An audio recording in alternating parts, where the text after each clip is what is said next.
I received your letter of June 10th. I have never talked to a Jesuit priest in my life, and I am astonished by the audacity to tell such lies about me.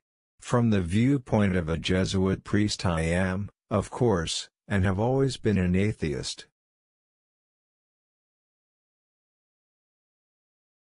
I see a clock, but I cannot envision the clockmaker.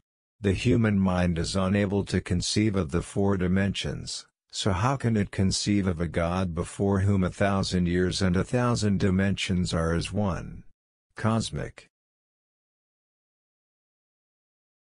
I see my life in terms of music. I speak to you today not as an American citizen and not as a Jew, but as a human being. I think 99 times and find nothing. I stop thinking, swim in silence, and the truth comes to me. I think that only daring speculation can lead us further and not accumulation of facts. I think we have to safeguard ourselves against people who are a menace to others, quite apart from what may have motivated their deeds. I thought of that while riding my bicycle.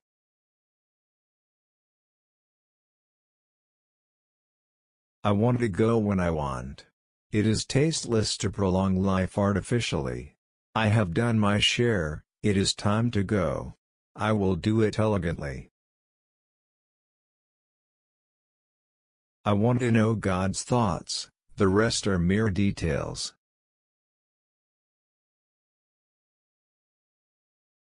I want to know how God created this world. I am not interested in this or that phenomenon. I want to know His thoughts, the rest are details. I was made acutely aware how far superior an education that stresses independent action and personal responsibility is to one that relies on drill, external authority and ambition. I was originally supposed to become an engineer, but the thought of having to expend my creative energy on things that make practical everyday life even more refined, with a loathsome capital gain as the goal, was unbearable to me. I was very pleased with your kind letter. Until now I never dreamed of being something like a hero.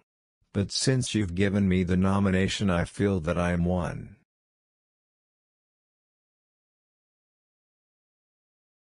I would not think that philosophy and reason themselves will be man's guide in the foreseeable future. However, they will remain the most beautiful sanctuary they have always been for the select few. Ideas come from God. If A is a success in life, then A equals X plus Y plus Z. Work is X, Y is play, and Z is keeping your mouth shut.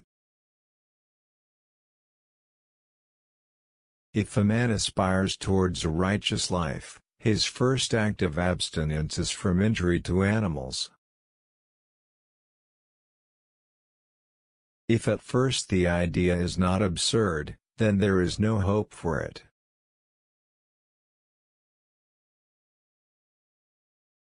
If but a small part of Madame Curie's strength of character and devotion were alive in Europe's intellectuals, Europe would face a brighter future. If I can't picture it, I can't understand it. If I could do it all again, I'd be a plumber.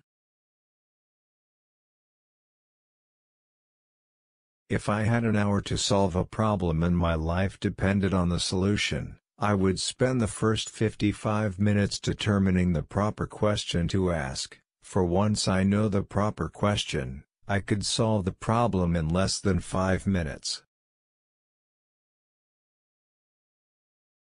If I had an hour to solve a problem, I'd spend 55 minutes thinking about the problem and 5 minutes thinking about solutions. If I had known they were going to do this, I would have become a shoemaker.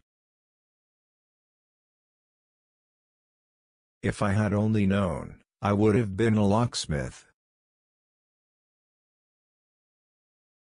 If I were given 1 hour to save the world, I would spend 50 minutes defining the problem.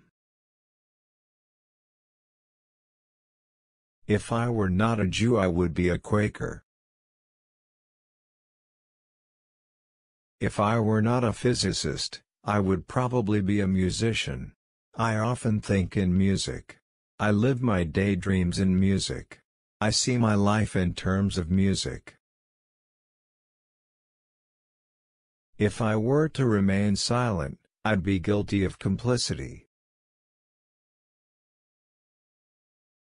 If it isn't urgent, worry about it later. If most of us are ashamed of shabby clothes and shoddy furniture, let us be more ashamed of shabby ideas and shoddy philosophies. It would be a sad situation if the wrapper were better than the meat wrapped inside it. If my theory of relativity is proven successful, Germany will claim me as a German and France will declare me a citizen of the world.